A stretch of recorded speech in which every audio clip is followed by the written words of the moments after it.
नमस्कार दोस्तों, आप सभी मित्रों का आपके अपने YouTube चैनल पर पुनः स्वागत है। इस वीडियो में मैं आपके लिए लाया हूँ निष्ठा मॉड्यूल 15 प्रश्नोत्तरी, जिसका नाम है पूर्व प्राथमिक शिक्षा। जी हाँ, तो हम लोग इस वीडियो में बात करने वाले हैं निष्ठा मॉड्यूल 15 के प्रश्नोत्तरी, जो आपका 15 तारीख के बाद लिंक अपडेट होगा आपके दीक्षा ऐप पे। चलिए शुरू कर लेते हैं। वीडियो हमारे चैनल पर पहली बार आए तो प्लीज़ चैनल को सब्सक्राइब कर दें, बेल आइकन को दबा दें ताकि अन्य वीडियो की नोटिफिकेशन आपको मिल सके सबसे पहले। तो यहाँ पे हम लोग बात करेंगे गतिविधि 2।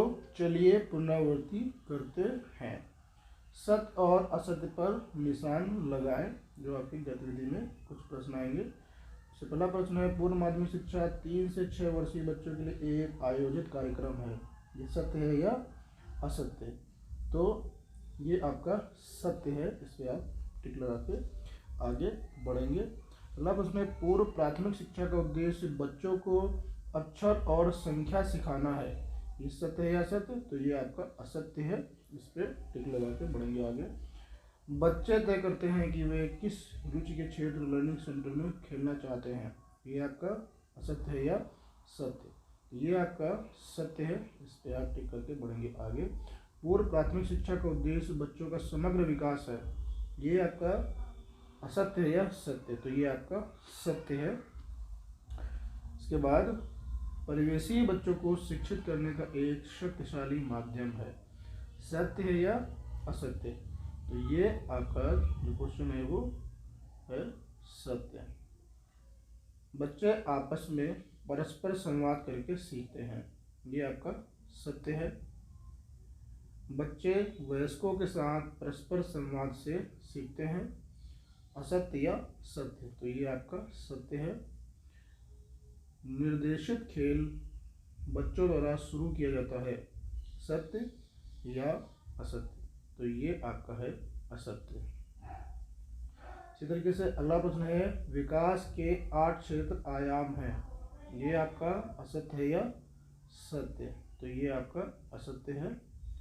और अगला प्रश्न है, पूर्व प्राथमिक शिक्षा खेल के माध्यम से दी जाती है, सत्य या असत्य? तो ये आपका सत्य है। इस तरीके से अगला प्रश्न आप देखेंगे, पूर्व प्राथमिक शिक्षा कार्यक्रम प्राथमिक शिक्षा के बच्चों को तैयार करने को करता है, तो ये आपका है सत्य या असत्य? तो ये आपका सत्य है। तो इस तरीके से आपने यहाँ पे 11 क्वेश्चंस के 11 आंसर दिए हैं। अगली गतिविधि है 6, संयोजन लिंकेज स्थापित करने के घटक। तो गतिविधि 6 हम लोग देखेंगे। चलिए गतिविधि 6 के क्वेश्चंस को देख लेते हैं। इसमें आपको सही विकल्प चुनने हैं। पहला है, बच्चों के लिए सारी सुविधाओं व सेवाओं के बीच संयोजन, जैसे देखभाल, स्वास्थ्य, पोषण, टीकाकरण और शिक्षा। लोकेशन स्थानीय, मैनेजमेंट प्रबंधन, प्रोग्रामेटिक कार्यक्रम के अनुसार।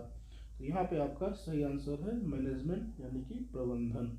प्रश्न है, प्रारंभिक प्राथमिक कक्षाओं के साथ आधारित तरीकों प्लेवे को बढ़ावा देता है, लोकेशन स्थानीय, मैनेजमेंट प्रबंधन, प्रोग्रामेटिक कार्यक्रम के अनुसार। यहाँ पे आंसर है प्रोग्रामेटिक कार्यक्रम के अनुसार। अगला प्रश्न है आपका, प्राथमिक कक्षाओं व पूर्व प्राथमिक स्तरों के शिक्षकों के लिए संयुक्त प्रशिक्षण है, मैनेजमेंट, लोकेशनल या प्रोग्रामेटिक? तो आपका प्रोग्रामेटिक कार्यक्रम के अनुसार यहाँ पे सही आंसर है। प्राथमिक विद्यालयों के अहाते के आसपास पूर्व प्राथमिक केंद्र का प्रावधान है, मैनेजमेंट, लोकेशनल, प्रोग्रामेटिक? तो यहाँ पे आपका जो सही आंसर है वो है लोकेशनल यानी कि स्थानीय।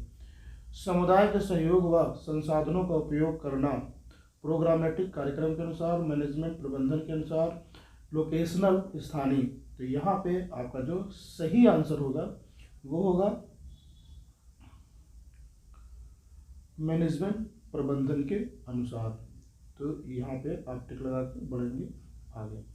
पूर्व प्राथमिक स्तरों व कक्षा 1 के पाठ्यक्रम में संयोजन, लोकेशनल स्थानीय, मैनेजमेंट प्रबंधन, प्रोग्रामेटिक कार्यक्रम के अनुसार। यहाँ पे आपका होगा प्रोग्रामेटिक कार्यक्रम के अनुसार। संयुक्त योजना, निरीक्षण और अवलोकन। तो इसमें आपका लोकेशनल स्थानीय प्रोग्रामेटिक कार्यक्रम के अनुसार या मैनेजमेंट प्रबंधन के अनुसार, तो मैनेजमेंट प्रबंधन के अनुसार आपका आखिरी आंसर इसमें सही होगा। समय के साथ तालमेल, लोकेशनल, मैनेजमेंट या प्रोग्रामेटिक, तो यहाँ पे आपका आंसर होगा प्रबंधन, मैनेजमेंट प्रबंधन आपका सही आंसर होगा। सामग्री, उपकरण और ढांचागत शैलियों को, तो यहाँ पे प्रोग्रामेटिक कार्यक्रम के अनुसार ये आपका सही आंसर होगा। इस तरीके से आपने इस एक्टिविटी के 9 प्रश्नों के उत्तर दे दिए हैं, जिसमें आपका स्कोर भी 9 का हो चुका है। अब हम शुरू कर लेते हैं इस प्रश्नावली के आखिरी प्रश्नोत्तरी को। जी हाँ, इसके प्रश्नोत्तरी के सारे प्रश्नों को हम लोग यहाँ पे चर्चा करेंगे। तो यहाँ पे पहला प्रश्न है, पाठचर्या चलाने के दौरान पूर्व प्राथमिक शिक्षा कार्यक्रम में शिक्षण शास्त्र के 3 मुख्य तत्व या घटक क्या हैं?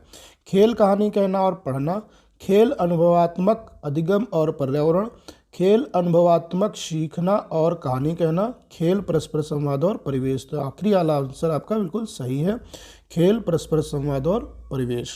अगला प्रश्न है, कक्षा के भीतर के क्षेत्र हैं जहां बच्चों को विकास के लिए एक विशिष्ट आयाम से संबंधित सामग्री मिलती है।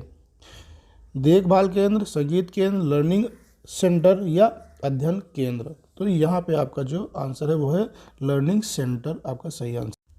अगला प्रश्न है, छोटे बच्चों के खेलने के अवलोकन और आकलन के लिए निम्नलिखित तकनीकी की आवश्यकता होती है।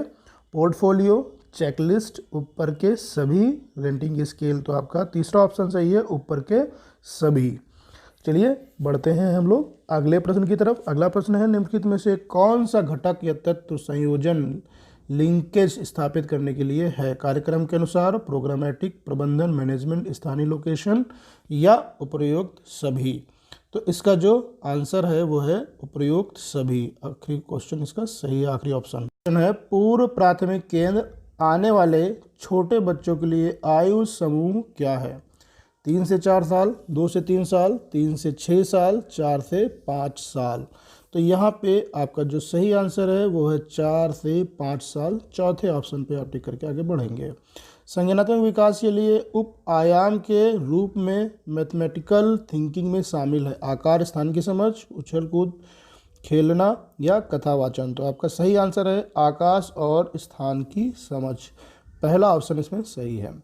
अगला मान्यता है कि भाषा शब्द, शब्दांश, तुकांत और ध्वनियों से बनती है। मौखिक भाषा का विकास, प्रिंट जागरूकता, इसमें से कोई भी नहीं, या ध्वनि जागरूकता। तो यहाँ पे इस प्रश्न का जो आपका सही आंसर है वो है ध्वनि जागरूकता। आपका चौथा ऑप्शन इसमें सही है। हम पूर्व प्राथमिक केंद्रों में बच्चों को सीखने के लिए प्रोत्साहित करते हैं। केवल खिलौने, टेबल और कुर्सी पर बैठकर काम, विकास हेतु खेल एवं आयु आधारित उपयुक्त गतिविधियाँ और सामग्री, एक्टिविटी वर्कशीट। तो इस प्रश्न का आपका जो सही आंसर है वो तीसरा ऑप्शन, विकास हेतु खेल एवं आयु आधारित उपयुक्त गतिविधि और सामग्री। इस पर टिक करके बढ़ेंगे आगे। अगला प्रश्न है, पूर्व प्राथमिक शिक्षा कार्यक्रम प्रशिक्षण में शामिल होना चाहिए पूर्व प्राथमिक ग्रेड 1 शिक्षक, पूर्व प्राथमिक और ग्रेड 1 और 2 के शिक्षक, केवल पूर्व प्राथमिक शिक्षकों को, पूर्व प्राथमिक और सभी प्राथमिक शिक्षक को। तो आपका सही आंसर है दूसरा ऑप्शन, पूर्व प्राथमिक और ग्रेड 1 और 2 के शिक्षक को। अगला प्रश्न है, पूर्व प्राथमिक शिक्षा वर्षों के दौरान मूल्यांकन सुनिश्चित करने में मदद करता है। उपयुक्त सभी, विशेष शैक्षिक आवश्यकताएं, विकासात्मक देरी के आरंभिक पहचान, संभावित क्षमताएं। तो आपका इसमें सही आंसर है उपयुक्त सभी। पहला ऑप्शन आपका सही है। Thank you for watching this video. Please subscribe my channel and press the bell icon for the next video notification.